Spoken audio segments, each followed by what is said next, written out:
Desde la Gobernación de Santa Cruz, a través del CEDES, reafirmamos nuestro compromiso con la salud de cada cruceño. Hoy contamos con 30 empresas de ambulancias debidamente registradas. Después de casi 2 años, hemos retomado los trasplantes de órganos, devolviendo la esperanza a pacientes en listas de espera. Nuestras respuestas rápidas han brindado atención a más de 26.000 personas afectadas por incendios forestales. Y fortaleciendo a nuestras provincias, hemos habilitado ventanillas únicas de trámite, acercando la salud a las 15 provincias de Santa Cruz. Porque la salud es nuestra prioridad. De lo local, tu primer acercamiento con lo institucional en Santa Cruz. Claro, como teníamos tantos problemas en esa época, Carlos, yo empiezo a ir a La Paz porque la sede estaba en La Paz.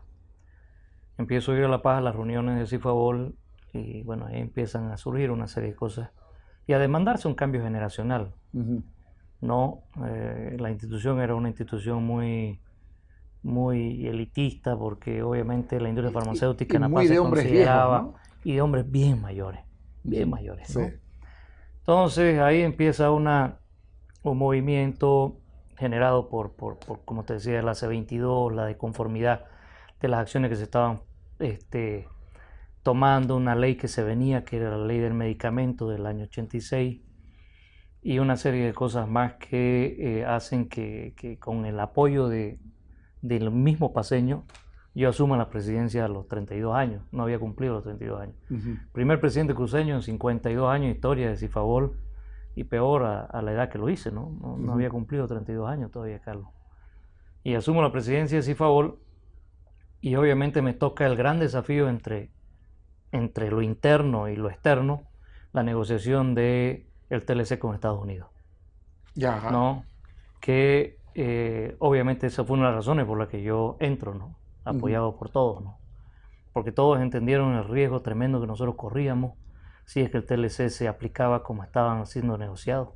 Entonces fue una lucha iba durísima. A ser una mala para la industria farmacéutica lapidaria.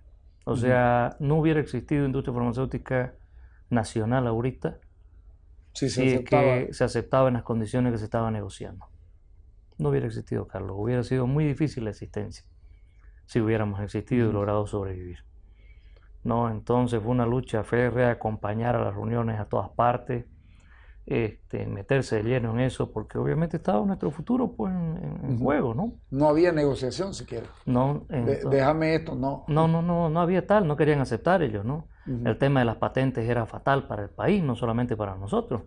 O sea, no iba a haber invento en Bolivia que no sea patentado bajo ciertas reglas que obviamente beneficiaban más a los gringos que a cualquier otro, ¿no? Sí. Entonces fue una lucha muy dura. Y en lo interno, pues obviamente lograr volverte un actor de una contraparte creíble para las autoridades y poder meterte en la discusión de lo que se estaba haciendo y lo que se estaba generando, ¿no? En Bolivia en relación al tema del medicamento. Todavía el contrabando en esa época era fortísimo, ¿no? Claro.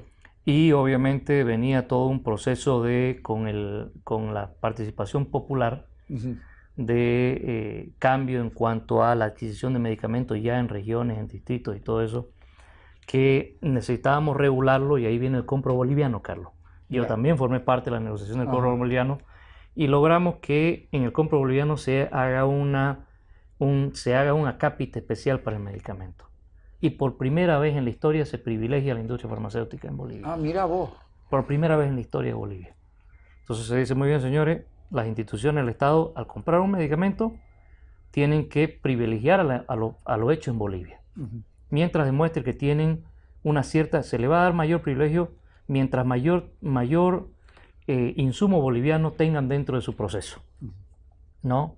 Y se nos dan, que obviamente, es absolutamente entendible, ¿no? Por supuesto, se nos dan... Porque uno le da privilegio a lo que tiene aquí porque es más barato. Así es, ¿no? Y porque te genera, pues, obviamente, impuestos, mano de obra y una serie de cosas, ¿no? Entonces, mientras traer lo menos posible, ¿no? Mientras el medicamento tenga mayor componente nacional, tiene mayor posibilidades de ganar la licitación. Ahora, ustedes cuando hacen un requerimiento de un componente nacional, ustedes supervisan de que sea hecho exactamente como ustedes quieren. No tenemos una normativa muy estricta, ¿no? Pero te diré que una de las claves del éxito de IFA no fue ir por ahí, ¿no? Sino nosotros tenemos ahorita nuestra propia imprenta y haya habido en algún momento, hace un par de años, 3 años creo que fue, que nos invitaban, muchas veces nos han invitado a ser parte de la asociación de imprenta, porque nosotros éramos el 5º importador de papel, de cartón, solo para abastecernos nosotros, Carlos. Qué maravilla. Porque uno de los frenos que nosotros tuvimos en un momento fue que ninguna imprenta en Bolivia nos abastecía. Y claro, cometían un error con un pedido de 20.000 cajas y teníamos que botarla. Y eso era una constante. Entonces decidimos hacer nuestra imprenta. Y teníamos problemas con las fábricas de plástico y decidimos hacer nuestra fábrica de plástico. Entonces producimos PET, inyectamos, soplamos, ya son máquinas de tecnología. Nos fuimos a Taiwán a comprar máquinas de inyectado, de soplado. Nos fuimos en un viaje que fue una locura. No, tenemos maestranza propia donde nos elaboramos nuestra propia pieza porque no podemos perder tiempo. Entonces vos mandabas un perno a una maestranza acá y te tardaba 15 días en hacértelo, en cierta época de la historia de este país. Claro. Entonces hicimos una maestranza dentro de la empresa. Flexografía para imprimir nuestros envases, también tuvimos que armarla porque nos limitaba el crecimiento, Carlos. O sea, eso es una de las cosas que también postergó el proyecto de exportación, porque tuvimos que destinar dinero a un área en que posiblemente en otra parte del mundo no lo hubieran hecho. Claro. Entonces venían los proveedores del exterior, querían conocer la empresa para abrirnos crédito, qué sé yo, nos decían, oye, ¿qué les pasa a ustedes? Digamos, ¿no? Claro. Zapateros sus zapatos, ¿qué hacen ustedes imprimiendo? ¿Qué hacen ustedes fabricando plástico, la imprenta? No sabes lo que nos dio. O sea, el empuje que nos dio, nos hizo más competitivos en todo sentido, económicamente porque bajamos los costos y nos hizo más competitivos porque teníamos mayor capacidad de oferta inmediata y eso vale punto en una licitación. ¿No? Entonces, todo eso sumado nos dio nos generó ciertas potencialidades que en el momento transformadas en oportunidades de ganar licitaciones, pues fueron amplias y nos transformamos en uno de los principales proveedores del Estado desde hace muchos años atrás, ¿no? Entonces, no de la época de Evo Morales, te estoy hablando yo de la época de la MNR, el MIR, cuando estaban gobernando, o sea, te estoy hablando de la época reciente, por supuesto, ¿no? Entonces, hemos sido uno de los principales proveedores de la Caja Nacional y hoy por hoy aquí en el distrito y todo eso, y fue tal vez el principal abastecedor de medicamentos. Buen precio, garantía, calidad y competimos con los de afuera, ¿no? Entonces, en todo sentido, no tenemos nosotros como industria farmacéutica nada que envidiarle a ninguna industria de afuera, Carlos. Cuidando las distancias de dimensión, de tamaño, todo lo que vos querrás. La nuestra es una industria, como hay otras industrias en Bolivia, hay que reconocerlo, ya, que no tiene absolutamente nada que envidiarle. Es la industria que tiene los mayores avances del sector industrial tecnológico, lo tiene la industria farmacéutica. Es la que más ha invertido la industria farmacéutica en los últimos años en tecnología, Carlos. La industria farmacéutica es un modelo, ¿no? en el país. Y es un modelo que ha sido puesto en telejuicio hace poco. Decían que no podíamos abastecer los medicamentos, que iba a hacer el Estado una planta de medicamentos. Yo en una charla privada que tuve con algunos ministros y el presidente, le decía, presidente, no es así, la industria farmacéutica es una industria que reúne todas las condiciones. Pero usted tiene una industria modelo a la cual se puede jactar, ¿no? Una vez vinieron los cubanos y los invitamos porque estaban con el proyecto y le dijimos, vayan a conocer nuestra industria, ¿cuál es el problema? Vinieron a conocer nuestra industria, pero la condición era que nos lleven a conocer la de ellos, a Cuba. No nos dejaron entrar, Carlos. Fueron mis hermanos del lobby, los han hecho retirarse. No, que están viniendo una visita japonesa, que tenemos una infectación y tenemos que limpiar, no podemos entrar, no lo podemos dejar entrar. En resumen, no nos dejaron entrar, porque la industria cubana está a años luz de la industria farmacéutica boliviana. Mira vos. No te voy a decir en vacunas y todo lo que vos querrás, porque eso han desarrollado sus necesidades muy bien. Claro. ¿No? Pero en cuestión de fabricación de medicamentos de marca o de medicamentos, ¿cómo se dice? Genéricos, olvídate, Carlos. No creo que haya muchos países que puedan decir que están arriba de nosotros, estamos iguales. Esto de actuar transversalmente en casi toda la cadena o prácticamente en toda la cadena de esto, te va generando el conocimiento de otras cosas y eso es lo que te permite ser presidente de la Federación de Empresarios Privados de Bolivia. Claro, claro. ¿Y cómo, Carlos, cómo supuesto, llegaste? ¿no? En primer lugar, el conocer todo el país, Carlos, Uh-huh. y generar empleo en todo el país, conocer la problemática de todo el país. Yo dejé la industria, dejé la Cámara de la Industria Farmacéutica después de 4 años y casi 5 años. Te Y sustituyó me tuve que, Raúl Crespo, ¿no? Raúl, que trabajó conmigo, Mi Raúl. compañero de bueno, curso, mi gran compañero de curso aprecio en a La Paz. Raúl. Pocha, Crespo Vázquez, gran amigo la hemos mío, peleado, hombre Sí. de macho, de sí, lucha, sí. realmente. Tiene su laboratorio también. Sí, no, yo le tengo un gran aprecio porque es un gran amigo Sí. mío, Raulito. Sí. Me apoyó mucho. Y me tengo que salir de Cifavol porque papi se puso mal. Y yo dije, no, yo me voy a acompañar a mi padre, ¿no? Yo vivía más en La Paz que acá. Por suerte tuve el privilegio de estar ya un par de años más con él, Uh-huh. antes de que él fallezca. Uh-huh. ¿No? Entonces yo ahí decidí, dije, no quiero saber más de la dirigencia, ya cumplí con lo mío. Creé oficina aquí en Santa Cruz y en Cochabamba de Cifavol Uh-huh. para dar mejores condiciones de defenderse regionalmente. Renové toda la Cámara en muchos aspectos. Con Raúl hicimos un gran trabajo que después lo terminó haciendo Raúl. O sea, realmente la cambiamos esa Cámara, Carlos, y se volvió una Cámara fundamental y una Cámara con una presencia muy fuerte ante el gobierno, ¿no? Entonces, de turno. Y de ahí descansé un año más y bueno, yo tenía un sillón en la Confederación. Una de las grandes luchas en la Confederación era ponernos de acuerdo con el tema del TLC porque había muchos intereses y nosotros estábamos y teníamos un sillón y yo lo tenía, por supuesto, como presidente de la Cámara. Entonces conocí la Confederación y después dije, nunca tuve la ambición de volver. Daniel Sánchez me llama un día y me dice, mira Ronald, tiene que haber renovación en la Confederación, necesito un compañero y me gustaría que sea un cruceño. Y aquí todo el mundo, gracias a Dios, tenía buenos amigos y un buen prestigio allá, Carlos, en la Cámara de Industria, en donde yo había trabajado, donde me había tocado trabajar más, ¿no? Cifavol estaba inscrita en la Cámara Nacional de Industria, entonces yo también tenía representación ahí. Y bueno, conocí pues a mucha gente en esa lucha, ¿no? Y me dicen, mira, me han sugerido que sea vos. No, les dije, déjame pensarlo un poquito. Y la verdad es que hasta ahora me pregunto por qué. Lo consulté con mis hermanos y mis hermanos me dijeron, metele, ya la decisión era mía, ¿no? Metele, tenemos que hacer algo, digamos, ¿no?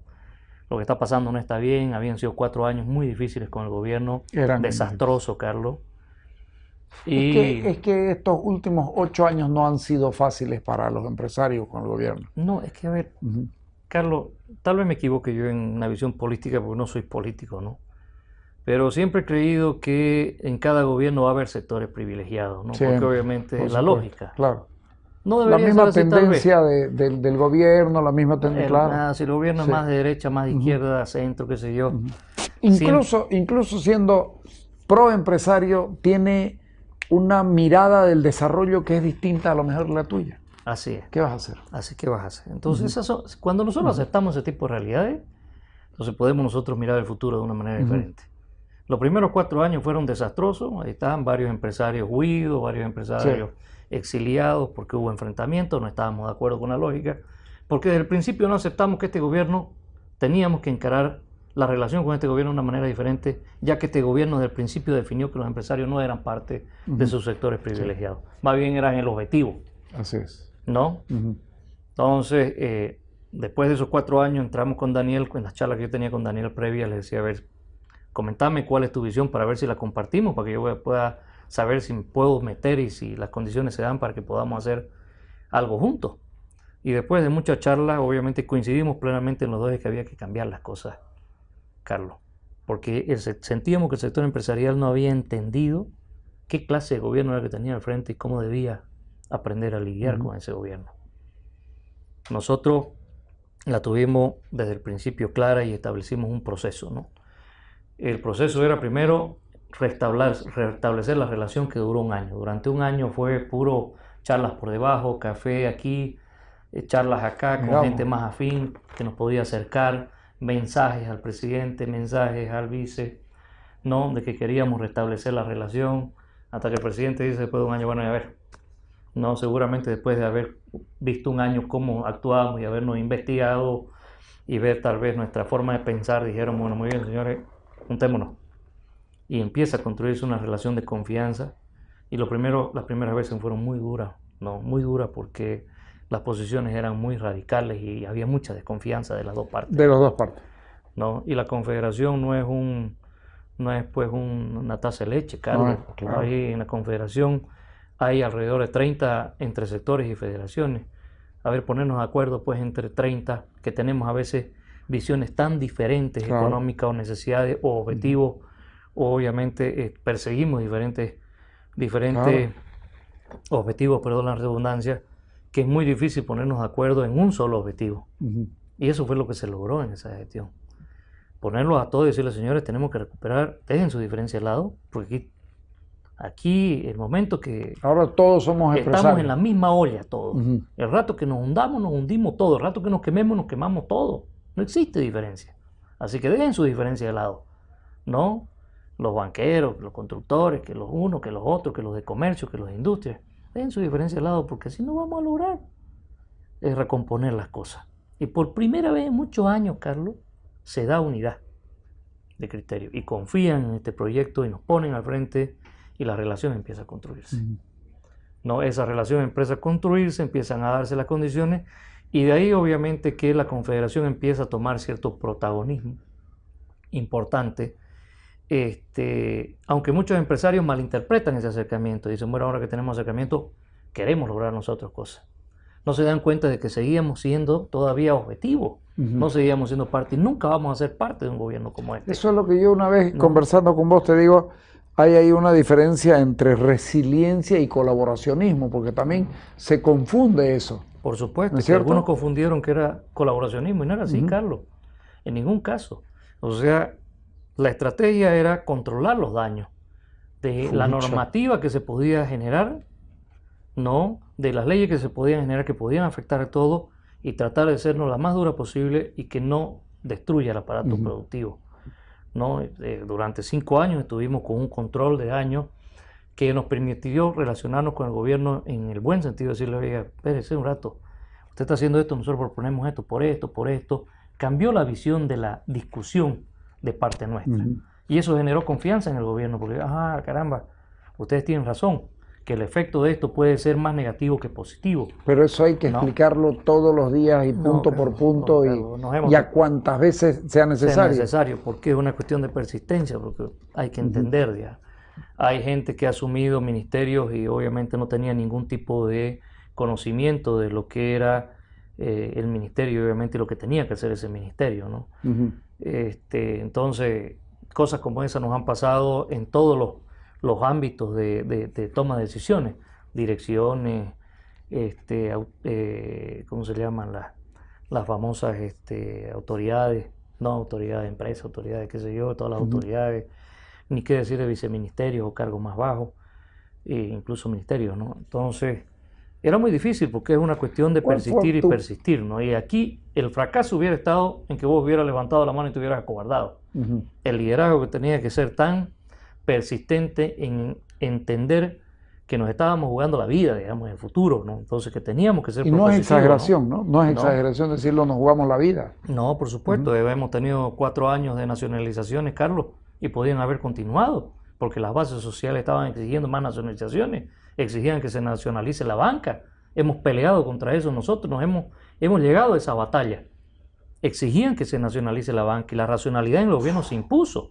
Dijeron, no señores, eso no lo vamos a hacer nunca. No, seguramente así debe haber sido. Por eso construyen una ley financiera que muchos dicen una ley financiera que ha sido exitosa porque tiene la banca, tenemos estabilidad ahora. Pero no nos podemos olvidar, Carlos, de que de los 500 y tantos artículos que esa ley financiera tenía, hemos negociado 300 y tantas. O sea que la mano del sector empresarial está en esa ley. Ellos no pueden negar que hay una contribución nuestra en la construcción de esa ley. Porque ellos aceptaron modificar porque vieron por conveniente de que nuestra visión, nuestra propuesta era la más adecuada. Y en conjunto logramos construir una ley que si bien no será lo más beneficioso que hay o lo más perfecta, pero sí ha permitido que el sistema financiero... Les permite trabajar. Claro, les permite trabajar. Trabaje, tranquilo, evolucione y obviamente tenemos un sistema financiero como el que tenemos ahora sólido, ¿no? ¿Es sólida la economía boliviana? Depende de donde lo miremos, ¿no? Oh. Depende de donde lo miremos. ¿Por qué? Yo no puedo negar que se han logrado grandes avances en la economía de este país. Pero vos no podés decir que es sólida la economía boliviana cuando tenés a regiones deprimidas absolutamente. No, incluso algunas prácticamente al borde de la quiebra del sector empresarial. No podés decir eso cuando tenés un mercado interno donde la informalidad llega al 80%. No podés decir eso cuando el contrabando en el año 2015, cuando nosotros hicimos un estudio serio que no ha sido refutado por nadie, porque es un estudio serio, estaba en 2.200 millones de dólares. Entonces, yo creo que hay que hablar en el contexto real, ¿no? Entonces, cuando suceden cosas como esta, que esa dependencia, que yo incluso en algún momento dije una dependencia maldita, los recursos naturales son una maldición para algunos países, porque así como te pueden generar mucho bienestar, también te generan conformismo, y ese conformismo se vuelve extremadamente dependencia, peligroso. ¿Entendés? Entonces, lo que sucedió en Bolivia fue eso, nos conformamos porque teníamos plata entrando por un tubo, ingresos que históricamente creo que superan o están cerca de todo lo que se ha vivido en la historia de Bolivia. ¿Ya? Y no hay que, obviamente, perderlo de vista en ningún momento, que han permitido que este país crezca, pero se deja de lado la construcción real de una base sólida de país. ¿Qué es lo que lo sostiene? Es el trabajo, la generación de trabajo y todas estas cosas. Claro, cuando vos te topas con realidades de Tarija, Oruro, Potosí, Chuquisaca, que son tan deprimentes, obviamente decís, caramba, ¿qué es lo que hemos hecho durante todos estos años? Cuando la economía de esos departamentos debió haber cambiado, Carlos. La dependencia que tenían, por ejemplo, Oruro, Potosí de la minería, que claro, sube los precios de los minerales, Potosí y Oruro están bien, bajan los precios de los minerales y es un desastre lo que vive esa gente. Entonces no se puede vivir así. Porque el efecto que generan eso, en Potosí, la minería es la que mueve toda la economía. El sector servicios, gastronomía, hotelería, todo el movimiento económico depende de lo que el sector minero... No hay incentivo para otro tipo de actividades económicas. Yo lo vengo peleando desde hace años, empresariales. Carlos. Ustedes me han escuchado decirlo. Sí, claro. No hemos pensado los bolivianos, y la Confederación ahí toma una iniciativa. Yo dije, señores, esto no puede ser. Entonces vamos a hacer un proyecto para lograr, a través de nuestras federaciones, determinar las potencialidades y llevar propuestas al gobierno local y al gobierno central de cómo creemos nosotros, los empresarios regionales, que se debe cambiar la economía de la región, definiendo las potencialidades nuevas, viendo qué alianzas estratégicas podemos hacer con el gobierno para desarrollarla y cambiar la matriz económica de esos departamentos. Pues, Carlos, que la minería o los hidrocarburos, que es un privilegio que esos departamentos tengan en el momento que estén arriba, sirvan para sustentar la construcción de esa base sólida que permita sostener los departamentos o las regiones o el mismo país, Carlos, cuando esta materia prima se comienza a caer. Eso hubiera sido construir un país sólido, que la dependencia no hubiera sido un riesgo. Y ahorita lo estás viendo en uno de los riesgos que nosotros advertimos. ¿Cuánto tiempo? La soya se va al tacho y mira todo lo que se va al tacho. ¿Cuántos empleos hay en riesgo? El sector agricultor genera 500.000 empleos. ¿Cómo lo vas a ayudar a esta gente? No hay forma. No hay forma, Carlos. Cuando tenés un sector industrial que es el que procesa todo eso, produciendo al 30, 40, a ver, estaban en el 60% de su capacidad o 50% de su capacidad productiva ocupada. Entonces, no hay industria. Y cuando vos ves una industria manufacturera, dicen tenemos 320.000 empresas en el país, hemos crecido, sí señores, pero lo que no dicen es que solo el 30% ha renovado su matrícula, Carlos. Entonces no pueden funcionar, son ilegales. Eso no lo dicen. ¿Por qué no lo dicen? Lo venimos discutiendo. Yo le he dicho, señores, si no hacemos un mea culpa no vamos a solucionar estos problemas. La mayor cantidad de empresas que se crean en este país son unipersonales. Sí. Las empresas de sociedades anónimas o de responsabilidad limitada apenas se crean, Carlos. Eso te muestra de que hay un verdadero problema. Y es un problema que tiene que ver con las inseguridades que nos generan con normativas laborales, doble aguinaldo, la presión que hay fiscal y la falta de condiciones para que principalmente un sector que debería ser fundamental, que el sector industrial no tiene ningún tipo de respaldo. Te fuiste hace 5 meses. 3 meses. 3 meses y seguís pensándolo el tema. ¿Lo extrañas? ¿Extrañas la dirigencia? No, no, Carlos, yo cumplí mi ciclo.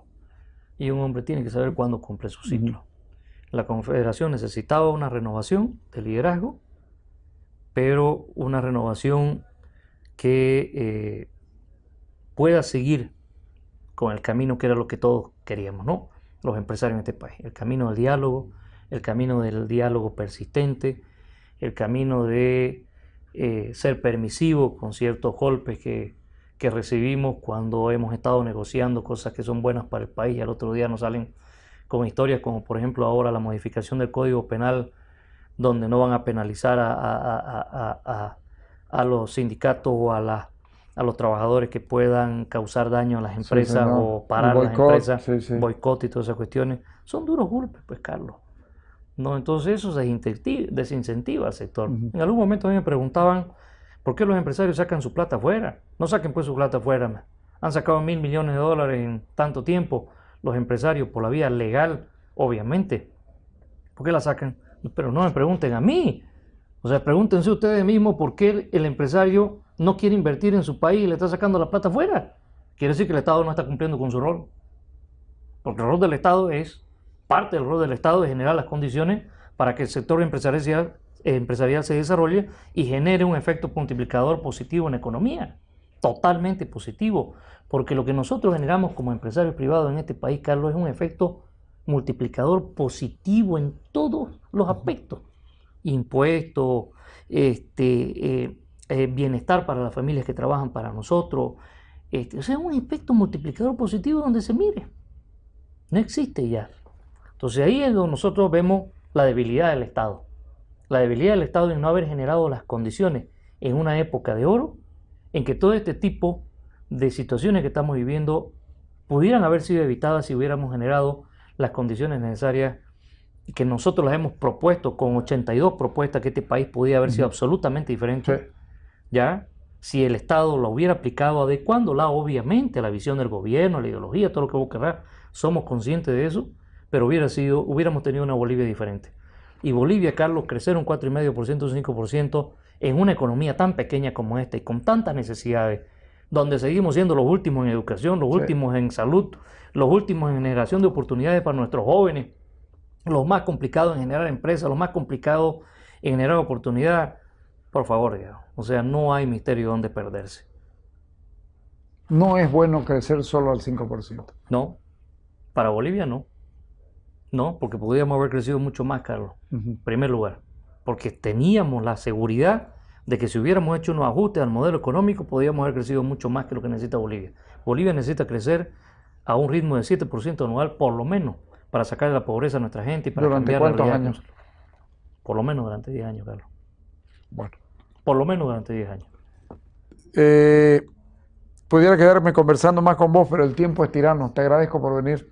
Ha sido muy útil. Gracias. No, y muy, Carlos, muy grato además. No, Carlos, te agradezco mucho. Yo te manifiesto mi admiración de siempre y mi agradecimiento por todo lo que prestas en tu labor periodística como persona.